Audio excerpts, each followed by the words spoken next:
2200 మందికి మీదనే పోటీ పడితే అందరు నోడగొట్టి 119 మంది గెలిచిండ్రు ఎమ్మెల్యేలుగా. కాంగ్రెస్ పార్టీలే 64 మంది ఉండే వరకు బీఆర్ఎస్ సర్కార్ పోయి వీళ్ళది వస్తుంది. మరి గవర్నమెంట్ అంటే ఉత్తగానే ఉంటదా? ముఖ్యమంత్రిగా రేవంత్ రెడ్డి సార్ పేరు నిన్ననే ఫైనల్ అయింది. ఇక 17 మంది మంత్రులను సెలెక్ట్ చేసేది ఉంది. చాలా మందికి మంత్రి గారు అని పిలిపించుకోవాలని ఉన్నది కానీ అందులో కొందరికే గా ఛాన్సు. ఆ లెవెల్ అంటే ఇగో గీళ్ళు. ముఖ్యమంత్రి ఎవరో తేలింది గాని మంత్రులే ఖాయం కాలేదు. ఇంకా కాకుంటే ఇద్దరు చిన్న సీఎంలు పక్కా అని ప్రచారం నడుస్తుంది.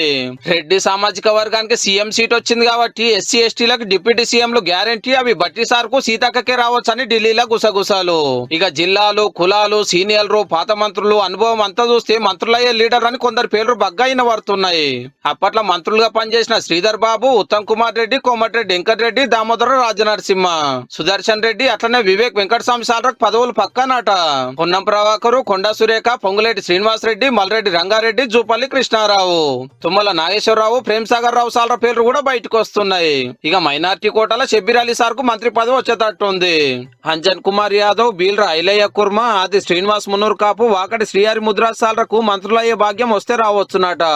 ఎంబీసీలకు ఇయ్యాలనుకుంటే వీలరపల్లి శంకరన్న ఒక్కనికే ఛాన్స్ ఉన్నది. అట్లనే అసెంబ్లీలో రూల్స్, సెక్షన్లు తెలిసిన ఓ లీడర్ ను స్పీకర్ చేస్తారు. ఆయన కింద ఇంకోళ్ళు చిన్న స్పీకర్ అవుతాడు. సభలో అందరిని ఒకటి చేస్తానికి చీఫ్ విప్ పదవులు కూడా కొందరికి వస్తాయి. ఎవరికి మంత్రి పదవి ఇవ్వాలి, ఎవరికి ఏ శాఖ ఇవ్వాలి, స్పీకర్ ఎవరైతే బాగుంటుందని అన్ని తీవ్ర ఆలోచనలు చేసినాకనే డిసైడ్ చేస్తారట పార్టీ పెద్దలు.